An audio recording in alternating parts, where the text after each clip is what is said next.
Welcome to EWA's FIN-LYT podcast. EWA is a fee-only RIA based out of Pittsburgh, Pennsylvania. We hope all listeners of this podcast will benefit as we deep dive into complex financial topics that we will make simplified for you. And we hope that this really serves as a catalyst so that you can make the best financial planning decisions for your family and also save time. Welcome, everybody, to today's FIN-LYT podcast. I'm joined here by Jamison Smith of EWA, and we are going to talk in detail about the Mega Backdoor Roth. So first and foremost, we wanted to start out by saying, the Mega Backdoor Roth is definitely a strategy for people with high cash flow and the available resources to go above, maxing out a 401k in a traditional sense, and then also, doing a regular Roth IRA as well. So, the reason this exists is in 2014, there was a tax code passed called 2014-54. And so in a 401k, there is something called after-tax contributions. And a Mega Backdoor Roth is specifically talking about those after-tax contributions to get the extra money in and then get it converted to a Roth. So just to start to our audience in general, the order kind of hierarchy of which to consider if a Mega Backdoor Roth is a fit for you would be one, make sure you're first getting enough into the 401k to get the free money available. So for example, if you put in 5% and your company matches 5%, that's the first thing you should do. The second thing you should do is if you have no aggregation or if your income allows, you should max out what's called a Roth IRA. So a Roth IRA and a Roth 401k are two separate universes. An IRA just stands for an individual retirement account. A 401k is tied to your employer. Same thing as a 403b, that's also tied to your employer. And then if you're able to put in that free match in the 401k, max out a Roth IRA, then I don't even say max out a health savings account. Don't use that, invest it instead and keep that as a triple tax-free account that rides until your retirement and use that for healthcare expenses. And then I'd even put the checklist that you need to have an emergency fund of 3 to 6 months available. So once you've checked all those boxes, then the question becomes, where should I put my extra money? And that's going to be goal-based. So obviously, if it's college planning, we wouldn't want to put money necessarily in a 401k, depending on your age, because there'd be penalties to get it out when your kids are going through college and the tuition. But if you are putting resources away towards retirement, this Mega Backdoor Roth is the most tax efficient thing that exists after those hierarchy of checklists I just described are met. So, James, I know we have a slide to show, the difference of someone accumulating this, because typically, where do you see people accumulate money after they hit those checklists? 401k match, Roth IRA, HSA, have that emergency fund. Then we're going to add a fifth component there where you go back to max out your 401k in the traditional sense. So talk to us about, where do you typically see people accumulate money once those checklists are fulfilled without knowing what a Mega Backdoor Roth is? It either accumulates in cash usually or in a non-qualified investment account. It's kind of the default to you're going out of places to put money if you're a high income earner and you're doing all those things. And so to your point, depending on the goals, if you have shorter term pre-retirement goals, maybe you want money in the non-qualified taxable account. But if the goal is long-term financial independence savings to maximize tax efficiency, then totally agree. This would be the bucket to put money into. So, as I describe what's the 415C limit is to set the stage, can you pull up that slide that shows the difference between $1 million invested in a taxable account versus a Roth account? Yeah, it's like a $2 million. It's a huge difference. So we'll actually edit the slide here in as we're talking. But okay, so I think that's an important point that Jameson brought up is that so the Mega Backdoor Roth, we're under the assumptions that you've gone through this hierarchy, you've checked off those 5 things off the list, and that the excess money that you are talking about saving is geared towards long-term financial independence. Because the money you put inside of this Mega Backdoor Roth, once you reach the age of 59 and a half, assuming that there's been a 5-year time lapse between the converted money to the Roth, then the money inside of the Roth or the converted part into the Roth, all of the contributions you made, all of the growth, everything then distributes out to you tax-free. And better yet, if you roll it to a Roth IRA is not subject to required minimum distributions. So then you have complete control of your money over what's called a sequence of return risk, which is absolutely massive. Okay, so before I go through, give us the actual numbers. So this slide's going to appear on the screen if you're watching this on Spotify. It's on video if you're watching this on YouTube. So this is an example of taking $1 million of after-tax money, investing it at an 8% per year rate of return over 20 years. So if that's going in inside of a taxable investment account where you're paying capital gains taxes on the growth, that accumulates to about $2.5 million, approximately $2.5 million. That's assuming what capital gain tax? 23.8%. Okay, and we just round that up to 24, I believe, right? Yeah. Or 25. And then the second scenario is if that $1 million was put inside of a Roth account and just you didn't pay tax on any of that growth, it'd be about $4.6 million. It's like a $2 million difference from paying capital gains taxes to it being tax-free. Wow, that's crazy. So, okay, so see episode 1, because if you have already done the Mega Backdoor Roth and you're accumulating money in a non-qualified account, direct indexing is a way to offset a lot of those taxes. So see episode 1 of our podcast to talk about direct indexing. But I think episode 2 we did the pre-tax. There's another episode we did pre-tax versus Roth. So that also gives great details on the Roth as well. So, okay, let's really dig into the details of this Mega Backdoor Roth. So there's something called a 402G limit. And a 402G limit is specific to someone's social security number. So Jamison, give us that. What is a 402G and how much can you put into this depending on your age? What's the breakdown? This is the standard. When people think about what they're funding into their 401k, they're most likely referring to the 402G limit. So this is your standard salary deferral. If you're under the age of 50, $22,500 per year in 2023. If you're over the age of 50, you get an extra $7,500 catch-up contribution, so $30,000 per year. That can either be pre-tax or Roth if your employer allows it, and you get one of these. So if you have a W-2 job and then you have 1099 income, 402G limit you can only do one time. So you would do that with the W-2 job. So that brings up a good point. You can have multiple 401ks. If I'm a W-2 physician and I have my own consulting or legal work business, I could set up a 401k tied to 1099.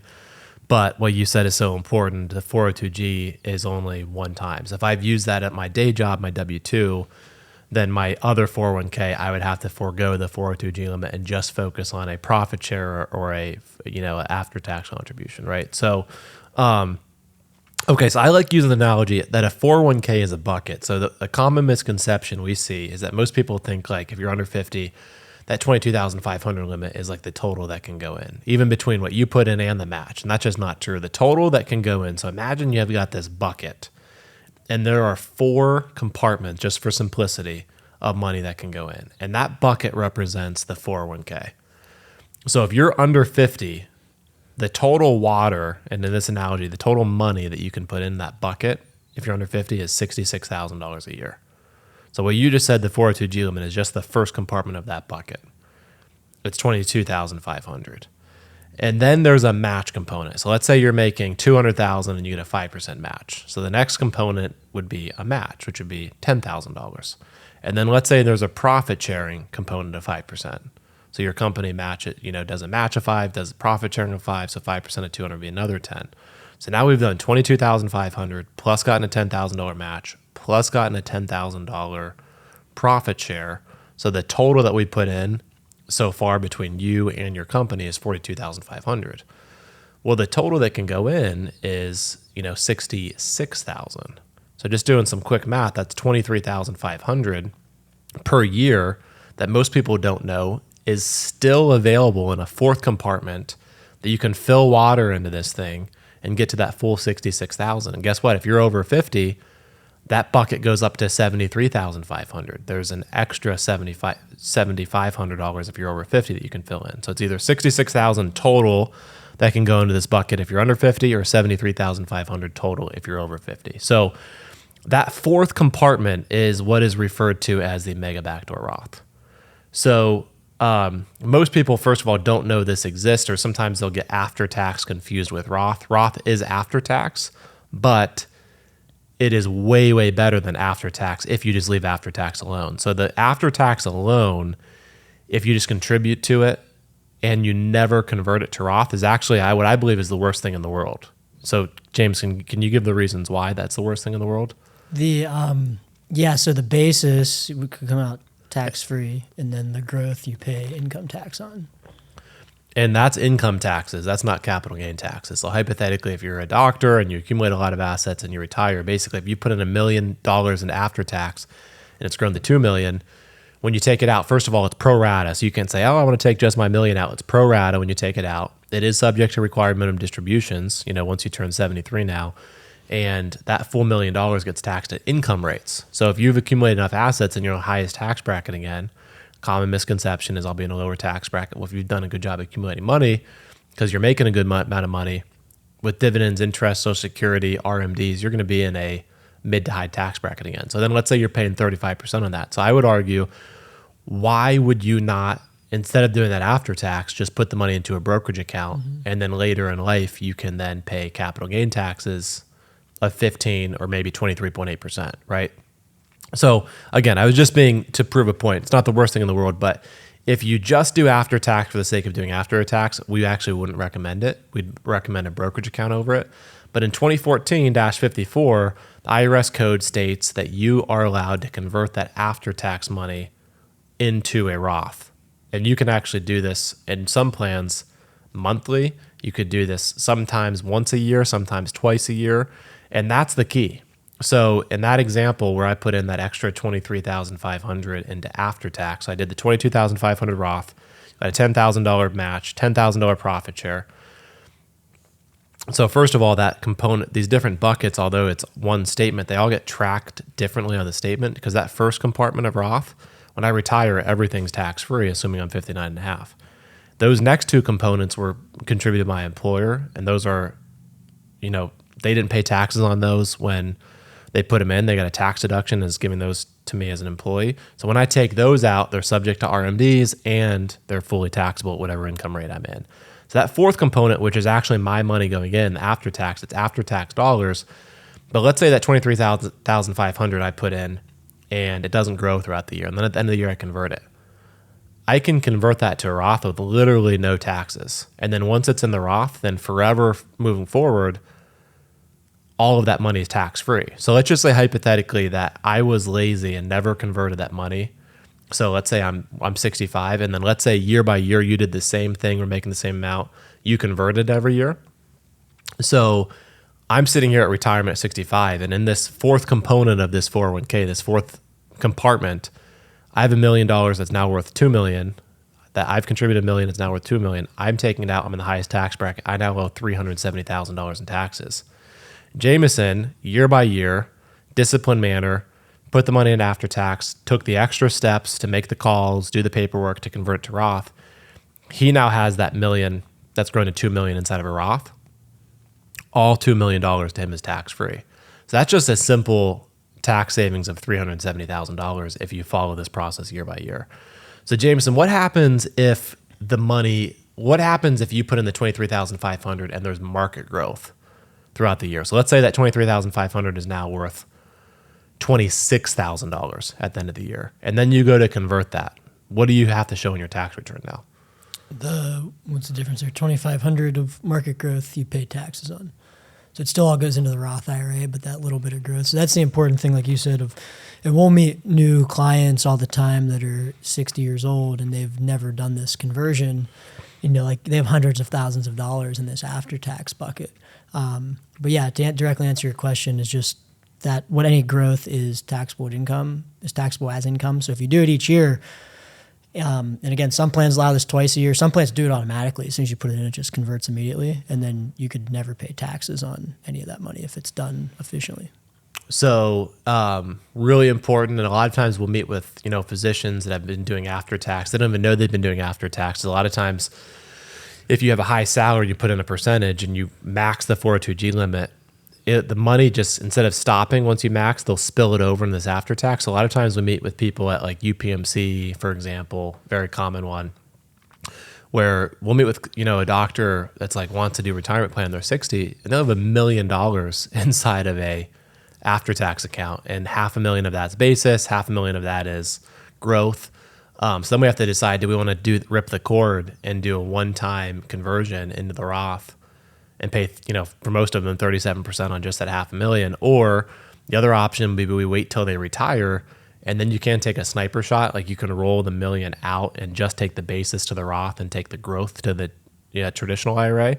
But if you wait like that, hypothetically the rules could change, because this is something that has been on the chopping block of the IRS to get rid of the Mega Backdoor Roth. I mean, it's going to cost the government, potentially, over $1 million per taxpayer that does this properly. So just to talk about how beneficial this is, we've run plans for doctors doing this versus not doing this, saving the same amount of money, just doing the conversions, and it's over $1 million difference long term of value that adds in today's dollars. If you're a young doctor, even if you're an old doctor sitting on a large after tax balance, and we get the money into the Roth, where then instead of it sitting in the after tax, where every dollar of growth becomes subject to taxes, every dollar of growth becomes yours tax free forever, and also to your kids, tax free as well. Not tax free from inheritance tax if you're above it, but just tax free from income tax. Okay, so I know we've been pretty nerdy so far. James, anything to add before we talk about, so let me ask you a couple questions, just rapid fire, common questions we've gotten over the last 10 years. So Jamison, I thought I make too much money to do a Roth. Yeah, you do, but there's loopholes. So you can't directly fund loaded question. First, with the Roth IRA, you can't directly fund a Roth. You do make too much money to put money directly into a Roth IRA. You can, however, do what's called a backdoor Roth IRA. So again, there's two universes, IRA, and then assuming you have a 403B. Your 403B plan is totally separate. IRA, do a after-tax IRA contribution, convert it to Roth, assuming you don't have any traditional IRA balance. We're going to assume you don't. Perfect, you do a backdoor Roth, fix that problem. Let's say you did have an IRA balance, you can't do that, you're over the income limit to do a Roth IRA, so you can't do a backdoor Roth IRA. Shift to the 403B plan, the other universe, there's zero income limit on that. So that's one nice thing about this. If you do have what it's called aggregation issues or tax law, tax rule, whatever you want to call it, where you can't do the backdoor Roth because you have a pre-tax balance, this is a way that you could get around that and fund money into Roth 401k, Roth 403b, Mega Backdoor Roth, and that goes out the window. So no income limit at all. Okay, awesome. So I could be making as much money as possible and still do this Mega Backdoor Roth. Yeah. Okay. So my accountant told me that I shouldn't do a Roth because I'm in a highest tax bracket now and I'll be in a lower tax bracket later. What's your short answer for that? You very well may be. I'm just going to assume here that we're talking to someone that's high income earner. You probably have a lot of, you're going to have a couple $1 million in a pre-tax IRA, 401k. You're going to have a large non-qualified account. So you're going to have at least $50,000 a year probably of dividends that gets shown as income plus Social Security, maybe a pension, maybe part-time work. Maybe you have private equity or other things that get added on to your tax return, capital gains. And all of this stuff that we don't think about, it's automatically going to push us up into a higher tax bracket than we think. And then RMDs are going to kick in. And if you have, a few $1 million in a pre-tax IRA, that's going to be pretty significant, even if you don't need the money. So you could be in a lower tax bracket, but with what we've seen with all of those things, you probably won't be. And then as well as taxes right now are historically low. If you look back at the previous tax law, that we're in a low tax environment. We know it's going up in 2026, probably going to be even higher in the future is my professional opinion. So let's take advantage of locking in low tax rates right now. Absolutely. Well, I appreciate that. And one thing I'm going to add, not stepping out of the hypothetical conversation here, is that, most people that are going to cash flow Mega Backdoor Roth, they're executives, they're physicians, they're people that make, let's call them top 5%ers essentially. So probably household income over 500,000, right? So with that being said, the people in those kind of careers have a high want for autonomy and control. That's what made, just the psychological profile of someone like that successful typically values achievement and success and really in return wants autonomy over their life. And so if you look at how your money supports your life, Roth gives you autonomy, pre-tax does not. And forget tax equations that, CPAs can get really caught into. I really believe from a tax perspective, you'll win dramatically with a Roth by having it at least be like a third of what you do throughout your life.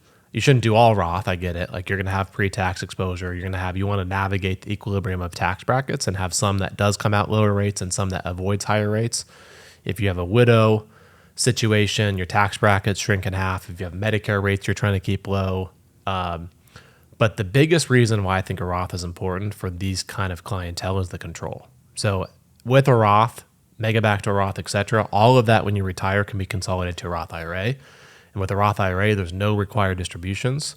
And if you reference episode 2, we go into detail about sequence of return risk. And when the market's going up and down and you're retired, with a Roth IRA, you have full control. You don't need the government dictating how much to take out like they would in a pre-tax account. The market drops. There's no loss. You can just let it recover. Versus a pre-tax account, every year that you don't take it out, there's a steep penalty when you don't take it out. Yeah. So the control aspect, I think, is so important. It's never talked about, though. I didn't make an analysis. I just thought of this, too. I think a lot of, not knocking CPAs, there's a lot of really good CPAs, but a lot of them are very short-sighted. And they're very, how do we maximize your tax return this year and make you pay like the least amount of tax as possible? But if you're really looking at things through like the lens of your entire lifetime, and so same thing, like I'd use the analogy of like your health. You could do like a fad diet for like a month and maybe you like see a bunch of health benefits, but like if after that month you stop doing the fad diet and you just go back to your old habits, like that's not a sustainable, anything you do with your health, you want to make it, at least I do, like long-term sustainable for your entire lifetime. And same thing with like looking at taxes. We don't want to just look at the lens of what you're doing this calendar year. How do we maximize it? It's like, no, let's take a long-term time horizon and let's project out what your tax situation is going to be 40 years from now and make sure that this entire lifetime is optimized. No question. Completely agree.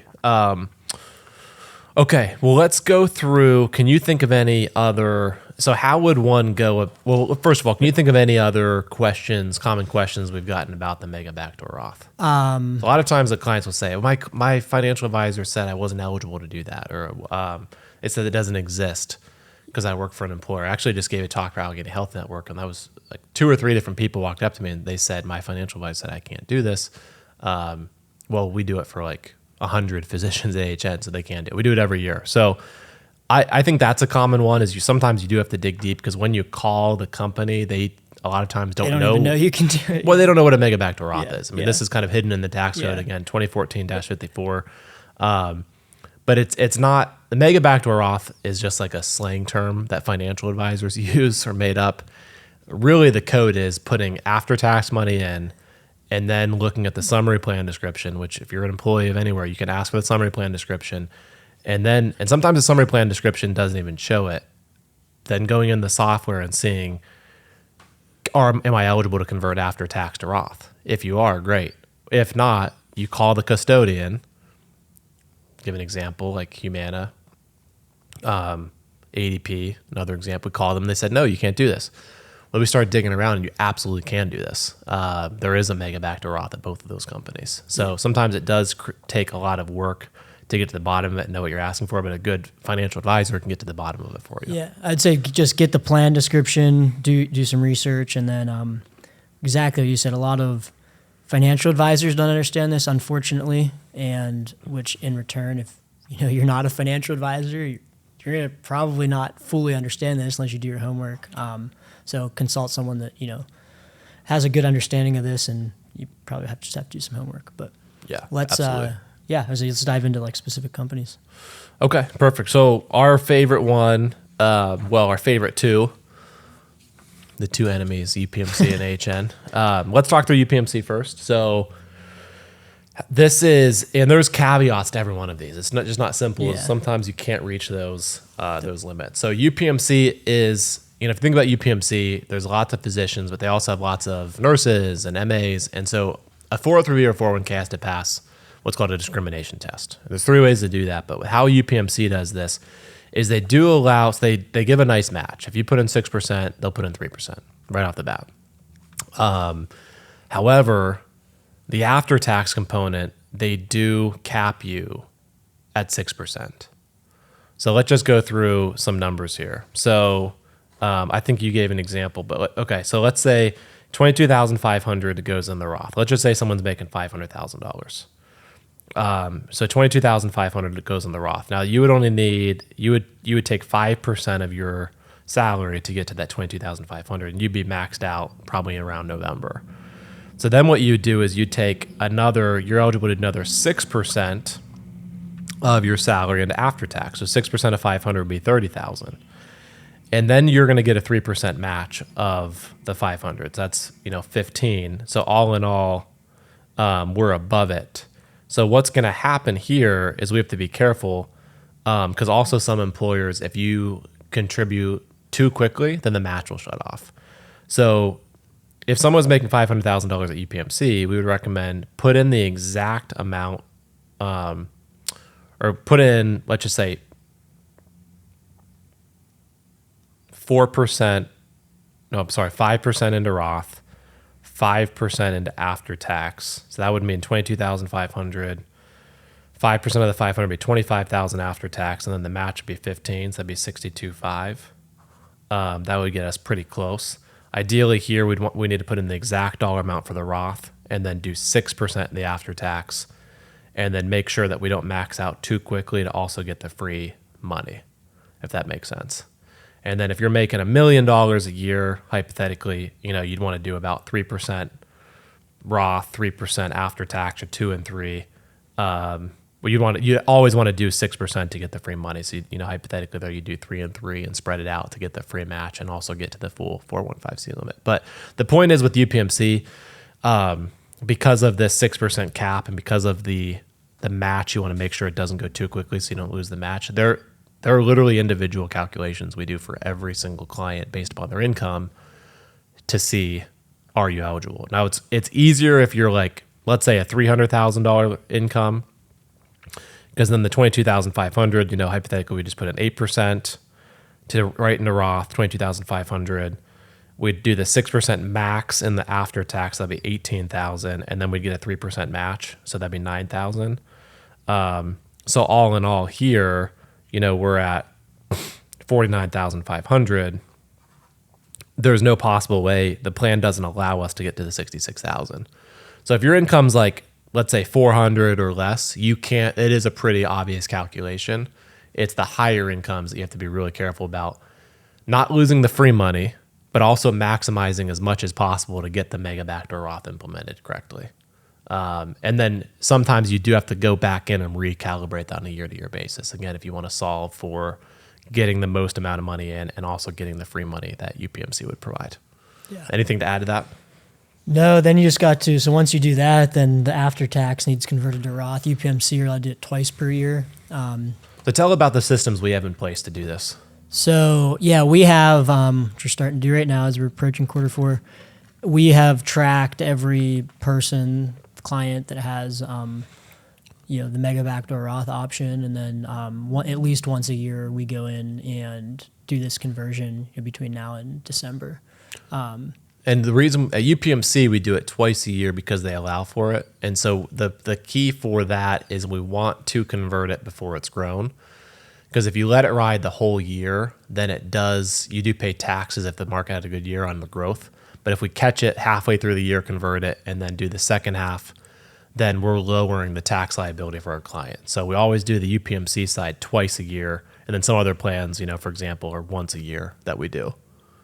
But the UPMC is pretty simple. It's an in-plan conversion. And then once you reach 59.5, you actually are eligible, even if you still work there, to roll your money out to IRAs. The reason that's so important at the age of 59.5 is to get money from a 403B or a 401k into an IRA, to a Roth IRA specifically. You can roll your Roth money into a Roth IRA. You can roll your after-tax basis into a Roth IRA and your after-tax growth then into a traditional IRA. the after-tax rollover to a Roth has a 5-year time window on it. If you roll that to a Roth IRA and then use it 4 years from now, there's a 10% penalty on the basis. And so if you're going to retire, your money is so much more valuable in a Roth IRA than it is a Roth 403B or a Roth 401k. And the reason for that is because there's no required minimum distributions on the Roth IRA side. If you leave money in a Roth 401k, you're never going to pay taxes on it when you take it out, but it is subject to required minimum distributions. So if the market's up, the market's down, the market's up, the market's down, every year you have to take it out. Versus if we get that to a Roth IRA, you gain full control of that money. So Roth IRA from a control perspective is so much more important. So again, if you're a UPMC, twice a year we're doing conversions as you're working. Once you reach 59.5, then we're staying disciplined to roll it out every year to hit that 5-year clock. So when you do retire, you have as much money as possible in that fully autonomous account where you fully control it. The Roth IRA, not the Roth 401k. So that's, I think, a very unknown thing is that once you reach 59.5, you can still be employed, roll out the money, keep the plan, and keep contributing to the plan, but get all that money vested outside of the plan to start that 5-year clock. Anything to add to that? No. UPMC is a great one plan that allows, if you're a high income earner, you can get the full 415C limit, which is not always the case with how the plans are drawn up. Yeah, no question. Okay. So, Allegheny Health Network. Walk us through this one. Yeah, so similar but different. It is in-plan conversion, so just like UPMC, any of the after-tax you can convert to Roth. You can't roll it. They used to be able to roll it to an IRA, and then when they switched providers, I think last year, you have to do the conversions. It has to stay in the 401k plan. But we'll just go through the example. If you are,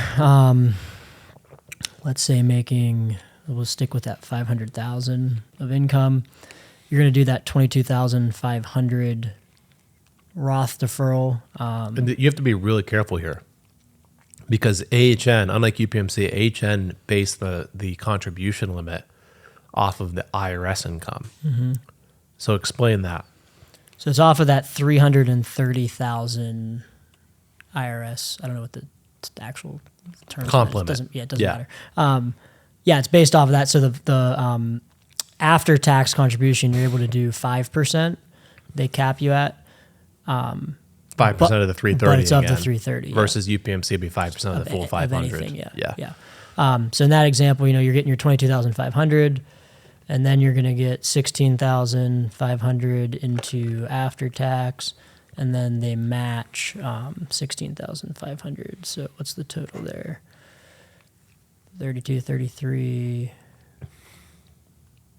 54, 55, 55,500, something like that. So you're under the 66. Yeah, you can't get to the 66 at Allegheny Health Network. It's impossible. But you can get way above. I mean, you can get in the 50s, close to 60 range. Yeah. And get that extra $16,500 a year in the Mega Backdoor Roth component of that fourth component, because basically you're able to do the $22,500 deferral into the Roth, get the 4% match plus they contribute 1%, so they put in a total of 5% of your first 330. That's $16,500 that will go into that pre-tax bucket, all funded by Allegheny Health Network, and then the $16,500 in addition to that, which is the 5% after tax, then on a year-by-year basis can be converted to the Roth. I mean, that's huge. Yeah, and this just changed too. Like I said, they switched providers. I think it was last year, and you used to only be able to do 3%, and now they gave you that extra. Is it 2%? It used to be 2%. Yeah, it used to be 2%. Now it's 5%. So if you are an AHN physician, you haven't, if you don't work with us and you haven't maximized this, then you have an opportunity to increase to 5%. No question. So basically, if you're under 50 at Allegheny Health Network, you can get a total of $55,500 in, and if you're over 50, you can get a total of $63,000 in. My math is spot on. I just did the mental math while you were doing it. Is that what you said? Yeah. Okay, perfect. And then let's talk about anything else in AHN? No, this is the one. I think UPMC, the word's kind of buzzed around where it's available, and IHN, I feel like it's still a secret. Yeah. Like people don't know because it just changed provider. It changed so many times. It changed from like TIA to Fidelity, then Fidelity to somebody else, then to Transamerica, then a Light. Yeah, and I think too because it used to be 2%, it was only like $5,000 or $6,000 a year, so people didn't care as much. That's a lot of changes over the last 10 years. I've been doing talks at HN for 13 years now, and having a provider change like 4 times. Oh yeah. Let alone one time. I mean, most people they're trained in medicine, not finances. That's a lot to keep up with. Yeah. So, yeah. I'd say let's go on. I think I don't know why, but I've seen a lot of tech companies allow this. Like pretty much every tech company. Yeah, tech companies they're in front of the computers. They do lots of research. Yeah. Smart People, I guess. Usually, we see tech people are a little bit more like do it themselves in finances than doctors are. I wonder. This is interesting. I just noticed probably because like they have complicated equity compensation with stock options, RSUs, and again, unfortunately, a lot of financial advisors can't give great advice on that. Some are very good, and some are not. And so it's probably their default to do their own homework and research all that stuff. So they're usually more in touch with it. And I think a lot of tech companies, so you have this list we'll go through in a second, but Google, for example, they're allowed to get to the full 66,000. And then theirs converts automatically. So you don't even have to go in and do it. It's just when you make that after-tax contribution converts. And I've seen for whatever reason, a lot of like tech companies, it's the exact same setup. But for sure. Run through the list. Yeah. So some of the ones we're very familiar with, ADP is a really good company here. A lot of big exposure in Pittsburgh, obviously, and they allow it. Yeah. And we had to really dig that up. So I would say probably less than 1% of ADP workforce knows that they are allowed to Mega Backdoor Roth. Because we called, 3 or 4 times, and they said no, and then we finally got to the bottom of where you can't do it. But it does require a lot of work. So ADP, all the big, what do they call the thing? Thing, yeah. Yeah, Facebook, Apple, Netflix, Google, Amazon. Those all allow it. Microsoft does, Uber, Oracle, MasterCard, Snapchat. I'd have a whole list of 50 companies here. So the point is, like, if you work at a big company, most likely the Mega Backdoor Roth is available. And advice is if you call HR and they say no, if you call your 401k provider and they say no, over half the time where we hear that no, we still are able to find that it's a yes. They don't know what a Mega Backdoor Roth is, and they don't know the steps actually do exist to be able to do it inside of the 401k plan. I'd say read the summary plan description, and another fail-safe or something you could look at is if you go on your contribution website, so Fidelity, for example, and you go edit your contributions, there's going to be an option to do after-tax. And if there is an option, that's an indicator. If there is any option to make an after-tax contribution, then this probably exists. So that can give you, be the catalyst to do some homework. No question. Well, we welcome any questions you have on the Mega Backdoor Roth, and we're here obviously to help you implement the Mega Backdoor Roth. We do this for all of our existing clients, have it available. We also are happy to do a free consultation for you if you're not sure if working with a financial advisor is a good fit for you. We want to make sure it's mutually a good fit for us and for you, and make sure it's a long-term relationship, obviously with no contract. So also, please, if you haven't already, feel free to share these episodes with friends, family, anyone that you think would find beneficial. And please also rate and review the podcast if you haven't already. Thank you very much. Thanks for tuning in to our podcast. Hopefully you found this helpful. Really hope this is as beneficial and impactful to as many people across the nation as possible. So hit the follow button. Make sure to rate the podcast, and please share with any friends or family members that would also find this beneficial. Thank you very much.